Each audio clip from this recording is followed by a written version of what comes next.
Neden?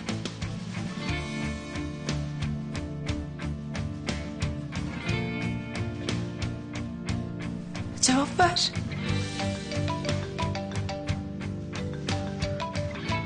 Telefon çalıyor.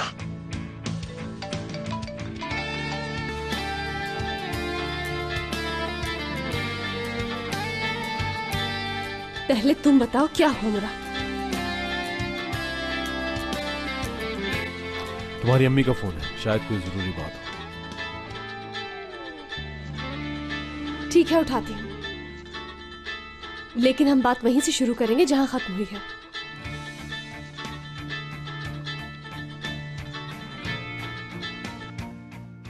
अरे ये लड़की फोन क्यों नहीं उठा जी रही? अम्मी बोले। कहाँ थी इतनी देर से? हाँ, फोन क्यों नहीं उठा रही थी तुम? बात क्या है, सब कुछ ठीक तो है ना? कहाँ भाई, यही तो मसला है यहाँ। हमारी जिंदगी में कभी कुछ ठीक हुआ है? तुम्हारे दादा चले गए। समझी नहीं मैं। चले गए? क्या समझोगी, अचानक उन्होंने अपना सामान समेटा और चले गए। दादा क्या वो अकेले गए हैं? हो सकता है शायद गांव चले गए हों। खालिद और हामिद आए थे यहाँ, उन दोनों के साथ गाड़ी में गए हैं। कई फोन किए, कोई जवाब नहीं दिया उन्होंने। आप बिल्कुल परेशान ना हो, मैं उन्हें फोन करती हूँ। मेरे ख्याल से तो ग्रेसन चले गए होंगे। बस अब बहुत हो गया, अब भाड़ में जाओ तुम सब। एक का मसला खत्म नहीं होता, दूसरे का शुरू हो जाता है। तंग आ गई हूँ मैं। ठीक है अम्मी, आप परेशान ना हो, मैं कुछ करती हूँ, फौरन कॉल करती हूँ मैं उन्हें। आप अपना ख्याल रखें, परेशान मत होना। उफ दादा जान, पता नहीं कहाँ चले गए ये अकेले। अपने किसी दोस्त के पास गए होंगे। बच्चे थोड़ी हैं, दुनिया देखी है उन्होंने। हाँ, उनका फोन बंद जा रहा है। शायद ग्रेसन चले गए हों। रहने दो उन्हें वहां कुछ दिन, आ जाएंगे।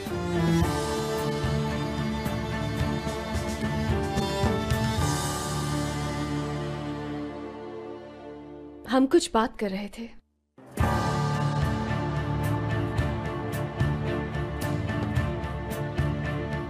खामोश क्यों हो मुराद? सुना नहीं तुमने? मुझसे दूर रहो। लैला मैडम रिलैक्स हो जाइए। अम्मी की आवाज है ये? मुझे लगता है नीचे झगड़ा हुआ है मुराद। मैं देख कर आता हूँ।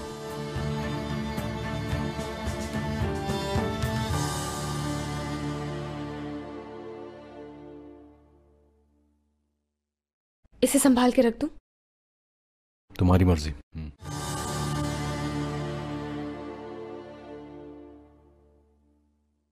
लैला तुम आराम से बात नहीं कर सकती? ये लड़की मुझे यहाँ नहीं चाहिए। आप इसे कहेंगे यहाँ से चली जाए। मैं चली भी जाऊं, लेकिन आपकी देखभाल कौन करेगा? मैं हर चीज आपके बारे में जानती हूँ।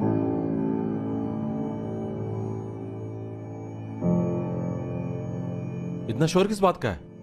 मुराद बेटा, मुझे ये लड़की यहाँ नहीं चाहिए। और ये हमारे घर से क्या लेना चाहती है? मुराद साहब, आप जानते हैं कि आपकी अम्मी को देखभाल की जरूरत है। नहीं नहीं, ये चली गई थी मुझे अकेला छोड़कर। मुझे एक हादसा पेश आ गया था लैला मैम। क्या मैं आपको हमेशा के लिए छोड़ गई थी? Ne kazasıymış o? Hiçbir yerinde bir şey yok. मुराद साहब जानते हैं, मेरा एक एक्सीडेंट हो गया था जिसकी वजह से बाजू में तकलीफ थी मेरे।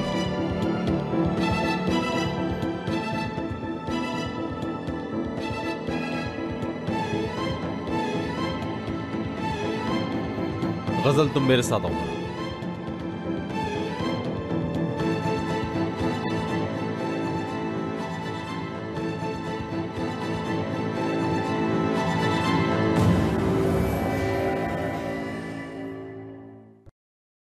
खालिद भाई।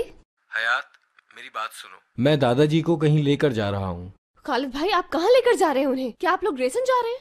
अरे वहाँ नहीं जा रहे, पहाड़ वाले घर जा रहे हैं हम लोग। और उन्होंने सख्ती से मना किया है कि मैं किसी को ना बताऊं। वो अभी टॉयलेट गए हुए हैं। मैंने चुपके से फोन किया है तुम्हें हयात। चले, ये तो अच्छा किया आपने, लेकिन दादाजी इस वक्त पहाड़ वाले घर पर कर क्या रहे हैं? दादाजी आ रहे हैं, मैं फोन बंद कर रहा हूँ। मुझे पहले ये तो बता दें कि ये पहाड़ वाला घर आखिर है कहाँ पर?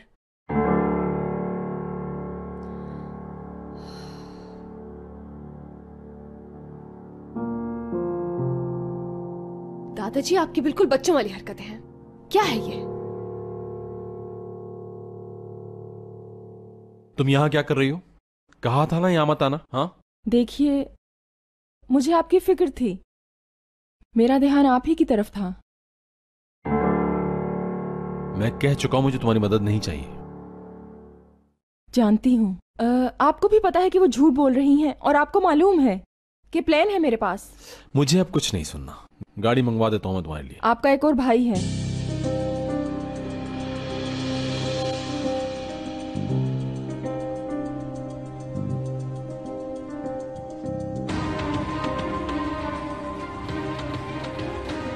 अगर भाई है तो कहाँ है? इस्मत में स्टडी करता है। ये बात तो मुझे अब बता रही हो, कब से जानती हो? बताने वाली थी मैं। ओके, बताओ आप क्या करना चाहती हो तुम? मैं भी खुद खोज में हूँ मुराद साहब। यानी मेरा मतलब है कि आपकी अम्मी को सब याद दिला सकती हूँ। मुझे एक और मौका दीजिए।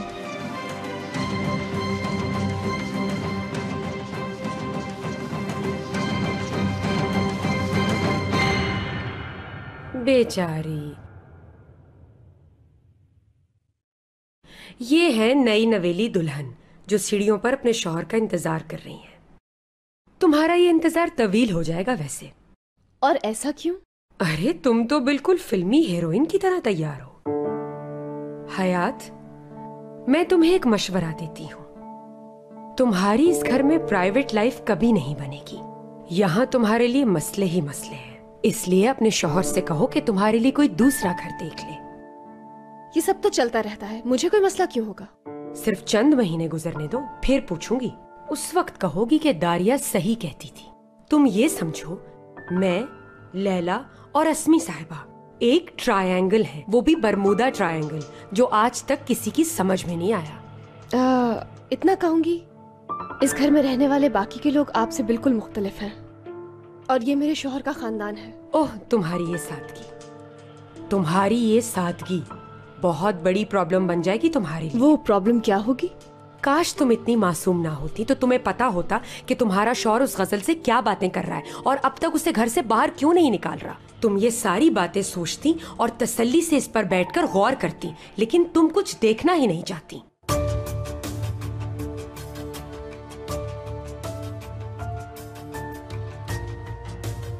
मुझे पट्टी पढ़ाने के बजाय आप अपने हालात पर गौर क्यों नहीं करती हैं? मिस्टर निजात कहाँ हैं? किसके साथ हैं? कैसे रहते हैं वो? और वो आपसे दूर क्यों हो गए? इस बात की फिक्र क्यों नहीं करते? मेरे ख्याल में आपको मेरे बजाय अपने बारे में चाहिए कुछ सोचना।